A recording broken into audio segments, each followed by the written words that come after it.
Primeiro para pensar no açougue, né, familiar, né? Eu sou a terceira geração de açougueiros. Começou lá com meu avô, já criando gado.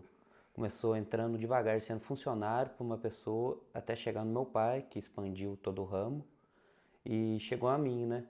Meia casa fala que queria, não queria, mas chegou aí e eu estou estruturando tudo.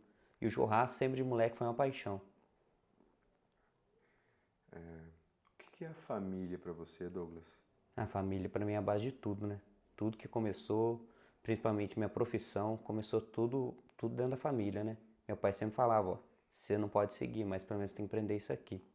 O mínimo você precisa aprender para poder seguir esse ramo. Se você quiser, se você não quiser, tudo bem. A gente tem uma disputa ultimamente na sociedade que o seu empreendimento ele é um dos protagonistas. O ser humano, ele é naturalmente carnívoro ou vegetariano? Isso aí é difícil dizer, né? Mas se olhar naturalmente, a gente é carnívoro, né? A humanidade evoluiu por comer proteína. E proteína de origem vegetal é difícil encontrar hoje em dia, né? A origem animal, que é o que evoluiu a gente mesmo, o nosso próprio cérebro evoluiu com a forma animal, né? Proteína animal. Qual que é a diferença entre um açougue tradicional e uma boutique de carnes? Fala um pouco pra gente sobre esse novo conceito de se consumir a carne, que não só é propriamente um bife, mas sim um conceito todo que está por trás desse novo mercado. Então, primeiramente, um açougue existe em um bairro pequeno, qualquer lugar, sempre você vai olhar, vai ter um açougue. O açougue, o pessoal já vai com a cabeça comer, comprar meio que de carne moída, um pouco de salsicha, linguiça geral. A boutique já veio voltado para o ramo totalmente de churrasco. Muito raro, tem exceções que alguns boutiques já estão colocando. Você vai lá já começa a comprar carne de churrasco, com estruturamento mostrando que aquele gado é mais selecionado, não é um gado só do dia a dia. Existem cortes, vários ramos de dia a dia e para churrasco. Porque eu falo, existe boi de primeira e boi de segunda. Muitas carnes de dia a dia são os boi de segunda, que o pessoal fala. Não existe carne de primeira nem carne de segunda. Existe boi de primeira e boi de segunda. Por exemplo, se eu comprar um colchão mole ou uma picanha no açougue comum, um açougue comum hoje vende uma picanha de R$ 70. Uma boutique chega a 300, 400 até R$ 1.000. Se for dos gados mais tops, que seriam os japoneses, né? O Wagyu da vida, o Angus. Aí vai. Tem outros tratamentos de raça, alimentação, genética. Hoje o boi, ele vive melhor que a gente até. Se você vê a alimentação controlada, nutricionista, bem-estar animal, o principal hoje que eu também prego é o bem-estar animal. O bem-estar animal está ligado totalmente à qualidade da carne. Nós temos também, aqui no Vale também tem acontecido esse movimento, que são esses grandes festivais de assadores, festivais de churrasco. Esses festivais, naturalmente, eles levam esse boi de primeira, e se sim, eles são num formato de evento para uma determinada classe social. Ainda é muito caro frequentar esses festivais por conta da questão dos preços das carnes e os preços dos pratos em si. Sim, hoje em dia ainda está um alto grau elevado nisso, por causa que nesses festivais eles já vêm agregando com, no mínimo, nem entra lá, vamos dizer, a nossa raça clássica que todo mundo conhece, o Nelore, né? É só Angus, pra cima. Todo mundo lá chega sem padrão Angus. É muito caro alguns festivais, né? Se você olhar festivais que tem da São José pra cima, São Paulo, entrada 500, R$ 600, pratos de elaborado, chefes renomados, daí é um alto grau ainda, não está abaixo da população ainda consumir.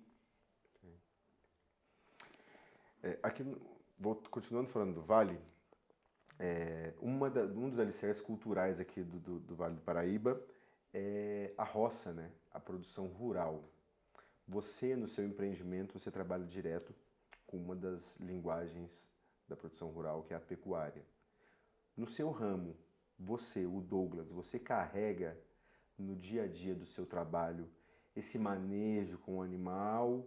esse cuidar do animal ou você está na outra ponta que é o empresário, o empreendedor em si? Se for pensar os dois, né? Porque eu ainda vou no campo, muitas vezes, ver, conhecer o animal, conhecer como é que é tratado. E principalmente, como você falou, no nosso vale, eu sempre compro carne do vale. Eu não compro só essas embaladas que meu açougue é numa pegada misturada, né? Não é um boutique, nem um açougue tradicional. É um açougue que tem de tudo, né? Eu tento atender classe A classe E lá. E o que acontece? Eu tento selecionar os melhores gados, compro muito tenho fornecedor de areias, de Lorena, Cruzeiro. Tenta conhecer os gados das regiões, os melhores fornecedores. E eles sabem que eu sou meio exigente, então eles já mostram os melhores. O que é ser caipira pro Douglas? Caipira é entender que a gente veio aqui da terra, entender como é a produção. Não chegar também num lugar como a gente, lá tudo boi de qualidade, entender, por exemplo, comer o porco caipira. Eu tento no fim de ano trazer uns porcos caipiras para o povo ver a diferença de um porco branco, de granja comum, um porco caipira, um porco cachaça. O povo entender o sabor, a diferença disso. E isso aí, o povo gosta, mas é um difícil eles entender a situação da diferença da qualidade. A gente está falando bastante da pecuária, a gente fica preso na carne vermelha, né? Você citou o porco caipira agora, e eu vou citar uma terceira carne, que é uma carne muito apreciada, porém ainda é um pouco difundida, que é o carneiro.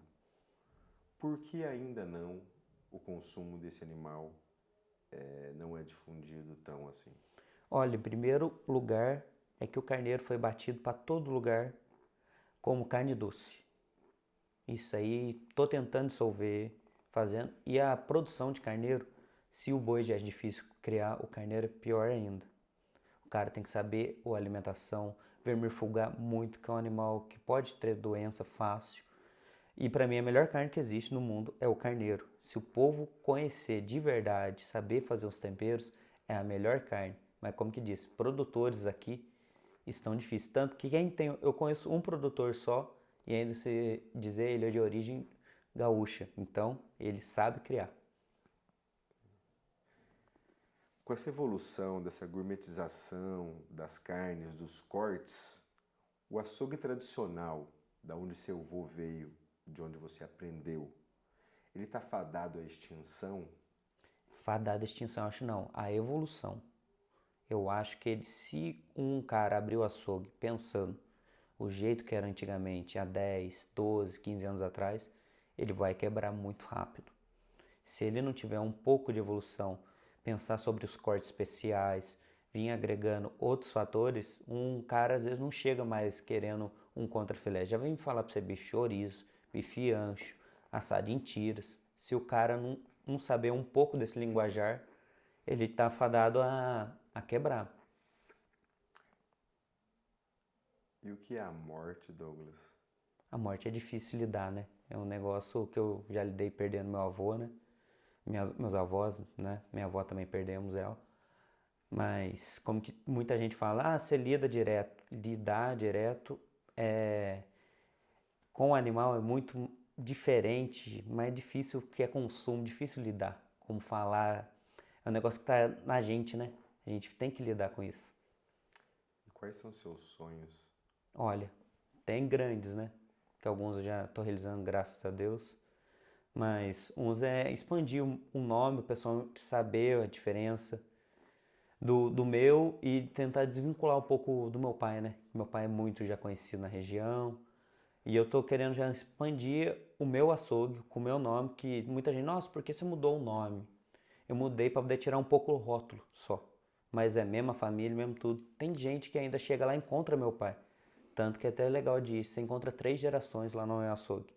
Ainda os senhores de idade que fala do meu avô, muitos clientes do meu pai que ainda perguntam onde está meu pai, como é que ele está, e muitos clientes novos que são meus clientes. Isso aí é até gostoso de lá, que muitos começam a falar que viu meu pai criança, que viu eu criança. É um negócio gostoso até de ver. Você quer que seu filho seja um açougueiro também? Olha, se ele quiser, eu vou ensinar todos os patamares para ele. Mas se não, também não vou brigar. Se eu brigar a tora, cada um segue o que quer. Existe uma colisão muito grande de duas teses, duas vertentes, que é a proteção do meio ambiente e a pecuária extensiva. Na sua opinião, a, a produção de carne em massa é a principal responsável pela degradação? Vamos colocar em aspectos do Brasil e questões ambientais. A pecuária no Brasil, ela é a responsável pela degradação ambiental? Eu acho que a própria responsável não é, né? Se você olhar bem, tem muitos outros ramos que também degrada, mas ela é o maior alvo, né? Porque para criar gado, eu sei que é muito campo, sei que é complicado, tem que ter um. Para criar um boi, você tem que ter no mínimo um eucateiro de terra. Se você não tiver essa dimensão de área, você não cria. Por tradição de boi, para ele conseguir engordar. Mas o que acontece? Hoje eu já vejo muito produtor que ele fez, mas eles vêm com replantio de árvores, tudo. Eu acho que isso aí tinha que ser mais pautado mesmo para esses produtores. Na onde que tirou, ele tem que colocar em outro lugar para poder manter o equilíbrio. Para mim, tudo é equilíbrio. Para criar um boi é necessário 1 hectare de terra. Logo então, o pequeno produtor, ele não cabe nesse modelo pecuarista de produção de carne no nível que se consome. O pequeno produtor, eu acho que engloba a mais a gente aqui. Que os pequenos produtores vendem local. Eles não vendem para os grandes frigoríficos. É muito raro se encontrar um pequeno produtor vender para grande frigorífico. Tanto que, não todos, mas muitos fornecedores mesmo são pequenos. Vamos dizer, grande extensível é muito poucos aqui na região nossa. E eles já têm contrato com grandes frigoríficos que são locados para eles.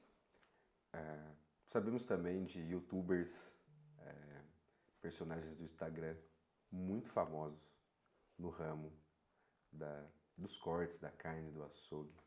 Você trabalha com essa com suas mídias, com a sua imagem, e isso reflete num resultado nos seus negócios?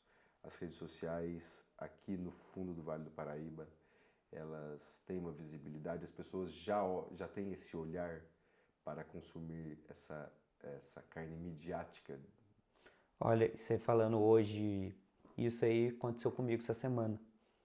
Teve um rapaz que chegou, um amigo dele do Paraná perguntou certo produto que ele queria, mas aqui não tem, uma lenha específica de tal árvore. Eu falei, isso aí não tem. Deu o rapaz, é cliente meu, olhou assim. Esse aqui é o único lugar que eu falei pra você que você podia encontrar. Que esse moleque é da mídia aqui, é conhecido na região e hoje em dia o povo já está começando a consumir mais Instagram aqui, sabendo que não é só famoso, é local, muita gente local. Hoje o pessoal fala que eu sou até o blogueirinho do açougue daqui da região. De tanto stories, vídeo, falo dos assados que tem no domingo. O pessoal sente falta até. Ué, cadê o vídeo seu? Você não postou essa semana? Daí eu acho que isso aí é mais mídia. Tanto que hoje o cara mais conhecido do churrasco é o Netão, né?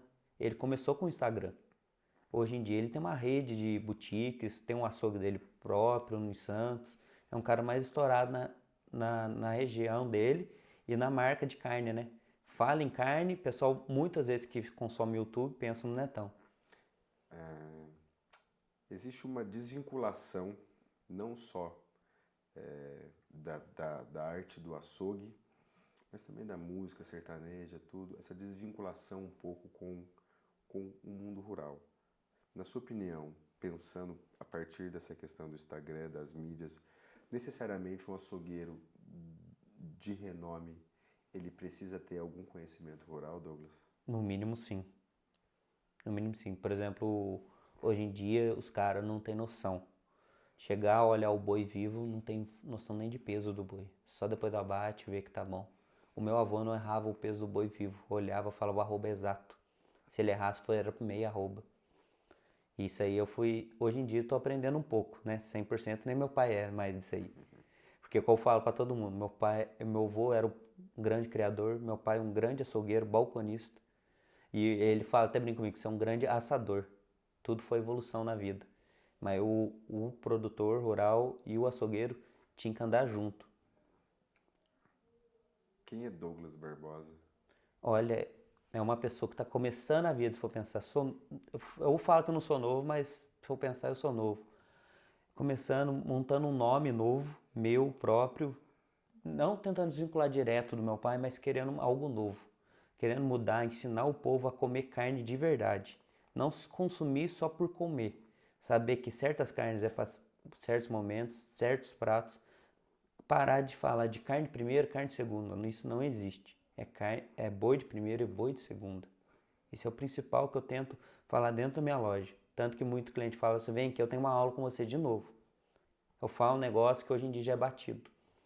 Isso é, o mundo das carnes virou muito e muita gente não sabe como é que é. Ainda são enganados muitos clientes.